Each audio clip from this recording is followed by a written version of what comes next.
Many people are wondering why Bitcoin has dropped so much in the last 24 hours. I want to break down exactly why that occurred, the hypocrisy that led to it, and where Bitcoin will likely go from here. Starting off with, we have an analysis firm called Matrixport that released a report this morning, January the 3rd, detailing how they believe that Bitcoin would drop down to $36,000 to $38,000, and that they highly encourage investors to take out put options or to straight up sell their Bitcoin positions. And the reason that they wanted their investors to do that was because they believed that in all likelihood the Bitcoin ETF was going to be denied. The ETF being denied, they say, would drop Bitcoin about 20%. And their analysis on the 36 to 38K price target actually makes a lot of sense. If you look on the Bitcoin chart, $36 to $38,000 represents massive VRVP support. And it also represents where we saw a ton of trading volume happening back in back on into November. We saw a local high at 38K, so it stands to reason that $36,000 to $38,000 would be an important level of support. Also considering the three major drops that we've seen so far in 2023, all amounted to about a 20% drop. A 20% drop from 45 would bring us down to the 36 to 38K region. So that analysis makes sense, and their report actually makes a lot of sense on the surface.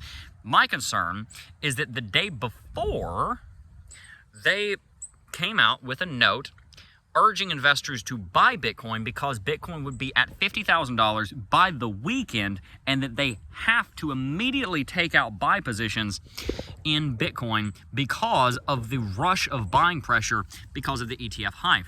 So at the same time, Matrixport was telling people to buy Bitcoin. The very next day, they told them to turn around and sell it on basically no new evidence, just because of two different takes, a bullish take and a bearish take.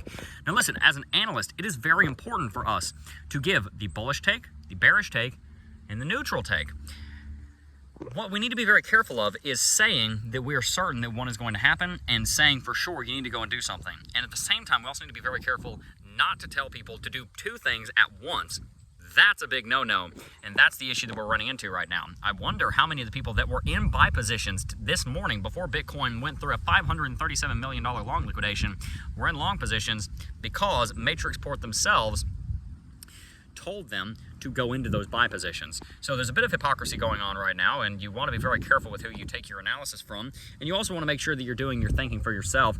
I'm personally pretty excited that Bitcoin's dropping from here. I like that Bitcoin's dropping because that gives us an opportunity to generate more investments. It gives us an opportunity to buy in lower. I've got no problem with that. My problem is the hypocrisy, telling people to do one thing and then the other thing the very next day. That is an issue.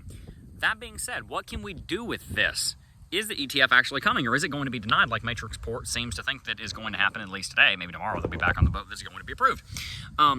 I think that it will be approved, and for a couple of reasons. Number one, I think that Gensler realizes that he has, in all likelihood, about 12 more months in office, and at the end of those 12 months, he's likely going to be replaced, which means that he will no longer be at the helm of the Securities and Exchange Commission, which means that he has about 12 months to solidify his legacy, to solidify his taste in the American public's mouth. And right now, they don't have a very good taste of him. People are not very happy with what happened with FTX. People are not very happy with what happened with the way that he's going after Binance and the way he's going after Coinbase. People don't like these going after security, cryptocurrency commodities, and treating them like securities. And people are certainly not very happy with him that he's continuing to deny Bitcoin ETFs. So he's relatively unpopular right now.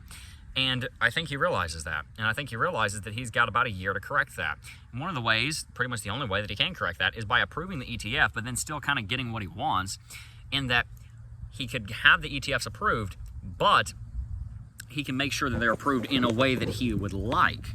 We've seen some of this recently with the BlackRock ETF. Gary Gensler's team, the SEC, has been speaking very closely with many of the ETF filings, encouraging them and basically saying, hey, we can approve this on the grounds of X, Y, and Z. And one of those things was the matter of in-kind redemptions. Are the ETF filings going to allow for in-kind redemptions, or are they going to allow for cash redemptions? That was solidified that they're only going to be doing cash redemptions, which basically means if you turn your ETF in, you can get cash, you're not going to get Bitcoin. SEC did not want that. They wanted cash redemptions. That's done. Great. So they can set up the guardrails, and they can set up all the legislation, all the direction that they want in the next 12 months. Then Gary Gensler realizes, okay, if I go ahead and approve these ETFs and I get them approved in the way that I see fit, then I can still mold the future of the industry because I can't really stop it. Gary Gensler, I think, realizes that whoever follows him is almost certainly going to be somebody that will approve a Bitcoin ETF. So So in his mind, I think it's better for him that he approves the ETF, but on his own terms, because he gets what he wants. He doesn't try and control the inevitable, which is that an ETF application will eventually be approved, and he potentially has some chance of gaining some kind of ground back with the cryptocurrency community that right now cannot stand the guy. So I do think the ETF will be approved in January. If not in January, likely by the end of Q2 at the very latest. I do believe it's coming this year. But again, that brings us back to the question, what can we do with all of this? What can we do with this drop? Well, the most important thing is that we keep our basics up. If you are a football player, I don't care what is going on in the season, you need to run, and you need to do cardio, and you need to practice throwing a football. If you're in the NBA, I don't care what team you're on. Doesn't matter what's going on in the season. You need to be practicing free throws. If you're a cryptocurrency analyst and your name's Jeb, I don't care what's happening. You need to be practicing your technical analysis because that's the skill. If you're a cryptocurrency investor, no matter what's going on, you need to go back to basics, just like those 3 examples. You need to go back to basics and always be working on the basics of investment. How should we invest in crypto? What is the basic way to make money in crypto that we build on top of? It's not to say that we can't pick smaller cap altcoins. We do that. It's not to say that we can't take trades. We do that. But what is the basis? What is the bare essential that you do in crypto? It's buying an asset on a schedule. Buying Bitcoin every Friday. Maybe buying Bitcoin or Ethereum every Friday. Maybe buying Bitcoin, Ethereum, Cardano, Solana, and XRP every single Friday. Maybe buying the top 30 minus a few that you're not really a believer in every Friday.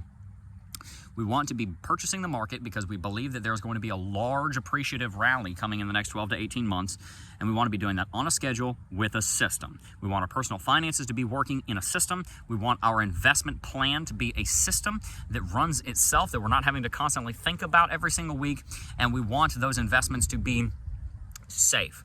And so we're continually teaching you guys how to do that every single day here on the Crypto Jeb YouTube channel, and we'll continue to do that. But first and foremost, get your personal finances in order. Make sure you're not just drowning in debt.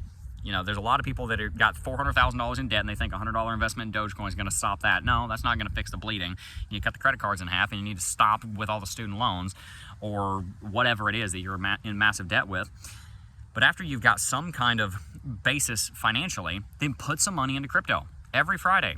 Also do the same thing in the stock market. Do that every Friday.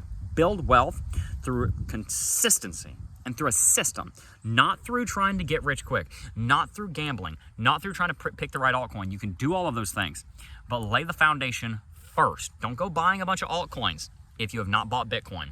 Buy Bitcoin foundationally. Buy Ethereum foundationally. From there, if you want to pick and choose, but at least have those two. Those are the alpha and the alpha of altcoins and the alpha of crypto. Make sure you're holding them. Hold on to them for the duration of the bull market. Then after they're at all-time high, then consider taking some profits. I believe that Bitcoin will go to over $150,000. I believe that Ethereum will go well over $5,000. I think the Cardano could go over $5. We could be wrong on these predictions, but I don't think we are. I think we're going to see that happen. And so if you are making investments right now, regardless of what's going on in the news, and you're continuing to dollar cost average, and you're kind of happy when a major drop comes in because you get to buy in lower, then you will do just fine. Very excited for this bull market. I believe you guys are going to make a lot of money if you do everything that I just said, and I'm really looking forward to being able to teach you more of the lessons that I have learned from doing things right and doing plenty of things wrong over the last 6 years working here in the cryptocurrency space. If you'd like to see more content like this, hit the subscribe button. Go back and watch our live stream this morning. We had a record number of viewership for the last couple of years. This morning, I thought it was a really great stream, so if you haven't watched that, go back and watch that. Make sure to check out the links down below. A lot of different products and affiliates down there that are going to help you in your journey in cryptocurrency. And stay tuned, more content coming.